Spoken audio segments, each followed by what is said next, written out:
Welcome back to My Life, My Songs with your host, Jimmy Fortune.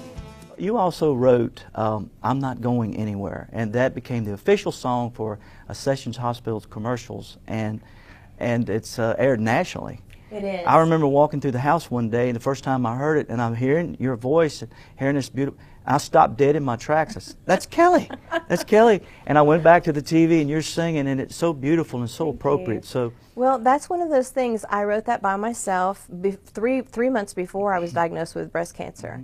And I was going to ask you, as a songwriter, do you feel that when you've written something, it prefaces something that's getting ready to happen in your life sometimes?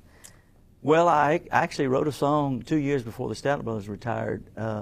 It was a song called He's Getting Me Ready. Oh, and I had no idea. I had no idea that Statler Brothers would be retiring in a couple of years, and God gave me that song. He's getting me ready for what's waiting down the road. He's getting me ready to carry this heavy load. Going to see what Jesus has waiting there for me. He's getting me ready for eternity. And how many times, like you said, we're open. As a songwriter, and I know you are, I promised God years ago, I said whatever I did with my music would be as a something positive that would affect people's lives. And just so I just asked God to use me, in that. Well, the same with when I was diagnosed with breast cancer. I didn't know anybody around me that was my age that was bald and green. I did not look good bald and green in any way. But I just promised God, if you'll just get me through this, I will try to be a light for someone else, whether it be through music, which is a great avenue to meet people. But I hope that I've not let him down on that, because it is something that I feel very strongly about. We've got to be here for each other, Well, but I'm Not Going Anywhere, I was going to say, I wrote that 3 months before I was diagnosed. And lo and behold, a little bit about TG and I, we were just dating at the time. And he was really not in a mood to commit, I should say, for 7 years. He did not want to get married. I ran from Nina too for a while. But, y'all wised up. So we were like 3 or 4 years into our relationship, and I was diagnosed, and I thought, this is the end of us, because most couples, they will, that's it, especially a man that's not committed, and I had 2 little kids. They were 9 and 13. I thought, I'm just going to push him away now, because he doesn't deserve this. I am not going to survive it. I did not get the best of, some people could say it was a death sentence, but I turned it around and I looked at it as my life sence. Right. Wow, that's a good way to put it. I was going to live bigger and bolder than I ever did. And anyway, long story short, we never lived together when we were dating. He had a key to my apartment, and this was the first day that I'd sent the kids off to school, and I did not know anybody was coming in. It was the first time really I allowed myself to cry. I was bald and scarred up, and it was awful. No lashes or anything. You're still beautiful, though. I'm sure he told you that. Well, he let himself in, and he heard me just bawling. It was like a moan that I'd never experienced before. And he pulled me down on his lap in my white terry cloth robe, and he kept rocking me in my closet, and he kissed me on my bald head, and he said, "You are gorgeous. You're the most beautiful thing I've ever seen. I am not going anywhere." Wow. And I go, that's why I wrote that song. I didn't know at the time, but that really fulfilled that for me. And, this is an encouragement for new writers that are coming up too. I wrote that 16 years ago, and although TG recorded it, Crystal Gale recorded it, I thought it kind of had run its course. So lo and behold, 16 years later, Ascension Hospitals come along, and they said, that's the song we want to use for our commercial. Wow. And it's touching so many people's lives now in the same way.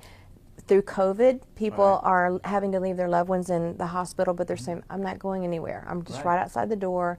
People are using it for funerals, and or weddings. Right. And I had somebody tell me the other day that they likened it to the Debbie Boone song, "You Light Up My Life," because it's used from God's perspective, talking to His children, or in those other human ways. But I'm just so blessed to have held the pen that God wrote that through. But you've also written songs for movies, like "How Does It Feel," featured in the movie The Deal. Tell me how that came about. Well, we had a producer at the time named Denny Deontay, and he was involved with doing the movie scores for that. Actually, I'm Not Going Anywhere is in that movie as well. Man, So, yeah, so it was fun to go to the premiere out in Las Vegas. Fun to go to the mailbox, too, after that, isn't it? Yes, it was. Yes, it was. That always makes it great. And, you know, you've also graced the stage of the Grand Ole Opry many times and performed with legendary artists, you know, spanning from all genres of music. And so, you have any favorites that stand out to you? Well, I love performing with TG, of course, but my favorite Opry performance was when I was able to sing a duet with Barry Gibb. Oh, Sir yeah, Barry Gibb. I remember that. So that was a lot of fun, and you know, probably chance in a lifetime kind of thing. But that was really exciting, and I was able to do a duet with Olivia Newton-John in the studio. So that was a really full circle moment for me. I met her when I was 6, Wow. and we have since become girlfriends. So we text every day and chat all the time, and it's really cool to be able to see these relationships flourish, and you know they're meant to be, Right. because they're still, you know, in your life, and it's just, I don't know, I love my life. At 15, you had your first Billboard charting song, Lady Lady. Mm-hmm. Now, tell me a little bit about that. Sorry. Well, I had the greatest parents in the world that they would allow me to go after school to hang out at Music Row.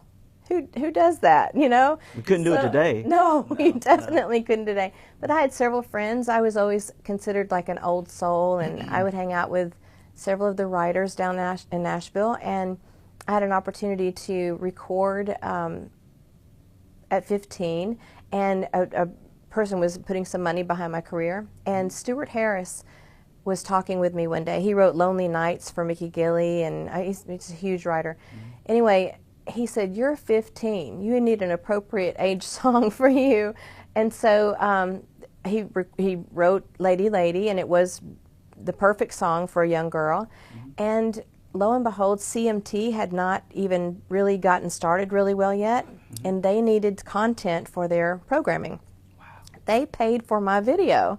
So, and I got to kiss a cute cowboy. So it was all win-win. It was fantastic. Well, don't tell TG that. I mean, it was a fun experience, and I traveled a lot through high school. I'm sure I wasn't the best of student because I enjoyed what I was doing on the road so much, you know. And thank God my mom I was the last of her 4 children, so she was able to go on the road and travel with me, and I was the opening act for a lot of people. And you're also 3-time Star Search winner. Can you believe that? I mean, most people can't not even get on it, much less win it 3 times. Well, it was a really strange time for me, Jimmy. I was 17, and they actually called a lot of booking agents in the Nashville area to see who would be somebody that they could audition. And I was too young when they came calling for me, and they called me back the next year. So it was a different time. It wasn't like these kids on American Idol. I don't know how they have the courage to do what they're doing. And social media is so harsh on people. But it was a very scary time for me. And looking back on it, I had more tenacity than talent. That's what I can say. I was very bubbly on there, and I enjoyed every minute of it, but I probably would have done things differently otherwise now. I think it's called determination. I had lots of that. And passion. I had lots of that. And you still have the passion. I do. There are lots more great stories up ahead on My Life, My Songs. Thanks for coming on back to My Life, My Songs. You created a hilarious comedic character called XOXO. And I'll tell you what, I have watched you on a lot of shows, and when you come out with that, it is hilarious. Oh. And do you write all that too when you created it? How did she come about? Nothing is written. It's all off the top of my head. You remember the Roadhog? We had the Roadhog. Same thing. It's just what is it even called? I don't even know what the word is called when you have a split personality, I guess. But I was writing with Lori. I was going through all of my breast cancer treatments, and you know, I think humor heals. I think comedy gives people an opportunity to giggle about things you otherwise are too serious about. And she and I were talking about upcoming fanfare, and that she had dealt with some people that knew her. They thought they knew her way more than she knew herself. And they would get her songs incorrect, and they would be very bold with her. And so as a joke, I came to the next writing session. I'd put everything I ever owned on in my closet. The worst mixed match animal prints and bling, and it was awful. I looked like somebody threw up in my closet, you know. So I put that on, and so she was born. And we spent the next, you know, couple of days coming up with where she's from, Bucksnort, Tennessee. You know, just, it's the stupidest character, but it has brought so much joy to me to play it, because if you know me at all, I am more like XO than I am Kelly Lang. So it's terrifying. If you think you know me, that's not the truth. But she's just obnoxious, and she loves to be bigger than life, and I don't know. It's a culture shock for people that have not met her yet. Well, that's one thing, being with the Statler brothers, they always knew that people had to laugh. So comedy, Harold which we lost Harold about a year ago, but he was always the comedic act of the group. And so when you came to a show, you cried, you smiled, you laughed, you know, you had every emotion. I think that's the era of entertainment that I enjoyed the most, like Sonny and Cher, or, you know, things like that. I love people that can take themselves so lightly and not too serious. And I might, you know, with my breast cancer history, or looking at like a feminine person, and then for me to throw that garb on is rather shocking. And I love to mix it up. People appreciate real, you know. And I just, what's next for Kelly Lang? What you got going? Well, luckily, I am working on my second hospital song for Ascension Hospitals. They've asked me to go back to the drawing board and write something, which I'm really excited about, Jimmy, because we have all been through so much with COVID, and the nurses and doctors have been through, they need more honoring than they have gotten, for sure. But the narrative is that they want to turn the page. They want to show that there's light at the end of the tunnel, and they want my song to reflect that. So I'm just about done with my installment for them, and we hope that works well for their second installment for that. And oh, how we hope that this turns around, you know. Me too. Yeah. Well, Kelly, I want to tell you, thank you so much for coming by today to my life and my songs. But I want to tell you, thank you for singing at my birthday party. Well, you're very welcome. You sang the song Elizabeth too. It was beautiful. Thank you. Well, thank you for allowing me to do that. I cherish your friendship, and I know that everybody's going to love your songs and your stories about your songs coming up in the future, whatever you do with your life. Thank and you. So thank you for coming and doing this, and we appreciate you so much. Thank you. If you can send your friends to kellylang.net, and you can check all things out. All right. Thanks for tuning in to My Life, My Songs. God bless you all.